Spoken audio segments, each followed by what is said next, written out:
Assalamualaikum warahmatullahi wabarakatuh. Shalom, salam sejahtera bagi kita semua.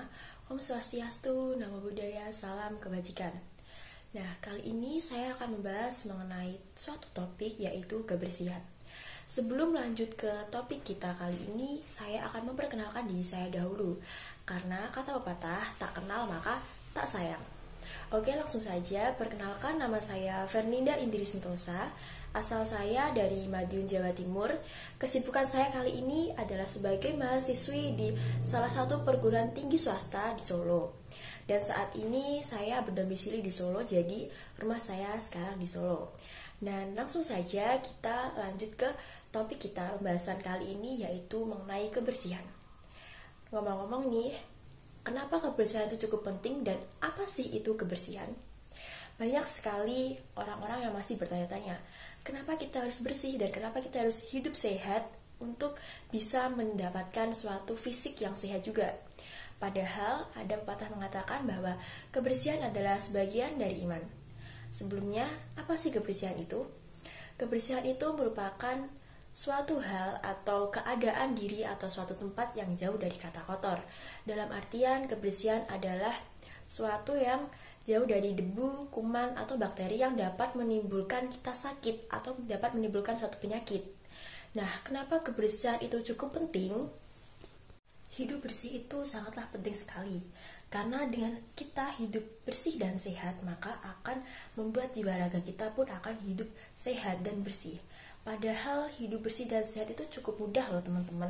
Dan kenapa banyak sekali orang-orang di luar sana yang masih menyepelekan mengenai kehidupan bersih atau sehat ini? Apakah mungkin dari mereka merasa kurang termotivasi atau kurang adanya informasi mengenai kehidupan bersih dan sehat? Kita tidak tahu. Dan kita sebagai manusia yang berpendidikan seharusnya bisa menyadari bahwa hidup bersih itu cukuplah penting. Berawal dari hal-hal kecil saja, dengan membuang sampah di tempatnya, mandi minimal 2 kali sehari, bergosok gigi. Dari hal-hal kecil itu akan menimbulkan sesuatu yang menunjang hidup sehat kita. Tanpa kita sadari, lama-kelamaan kita akan menjadi risih dengan adanya sesuatu yang kotor dalam hidup kita. Nah, dari situlah akan timbul suatu sifat atau sikap yang menjadi bersih dan harus menjadi sehat. Dari situlah akan timbul kehidupan yang sehat dan bersih.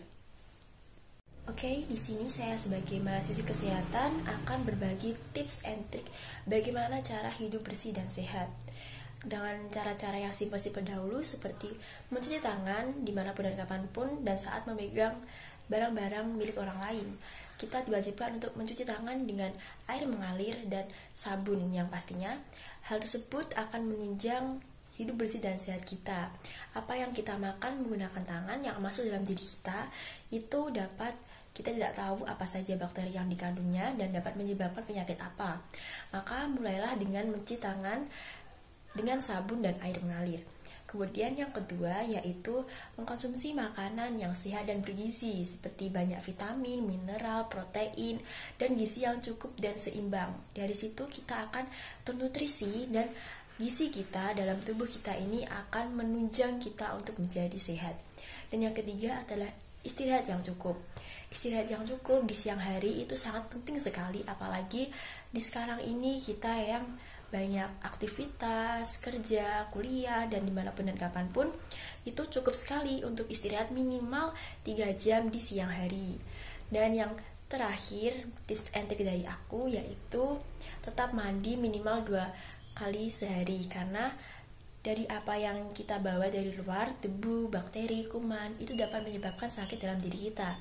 Dan bila kita tidak membersihkan diri saat di dalam rumah, maka penyakit tersebut, bakteri-bakteri tersebut akan terus berkembang biak dalam diri kita dan akan menyebabkan kita sakit, misalnya gatal-gatal atau sakit-sakit penyakit lainnya. Mungkin itu saja yang dapat saya sampaikan mengenai bagaimana cara kita menjaga kebersihan dan hidup sehat dan apa sih itu kebersihan. Udah saya sampaikan dari tadi. Mungkin itu saja yang dapat saya sampaikan. Terima kasih. Wassalamualaikum warahmatullahi wabarakatuh. Semoga bermanfaat.